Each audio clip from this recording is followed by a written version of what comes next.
Huwag maniniwala sa pakulo at panlilinlang ni Marcoleta. Attorney, kahit kailan wala akong nilinlang na mamamayan ng Pilipinas.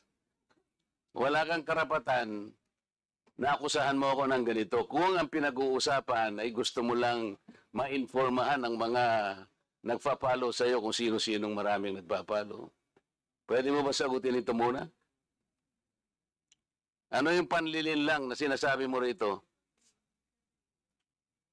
Marami na po kasi akong naging hindi ko ano yung particular na Ito pakikita ko sa'yo. Ayan, oh.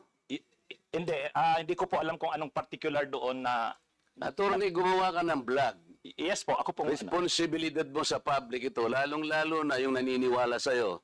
Hindi ako maniwala kung paano mo silang napaniwala. Pero itong sinabi mong ito, may pakulo ako at panlilin lang. Ito yung sagutin mo. Hindi ako naniniwalang hindi mo naalala ito.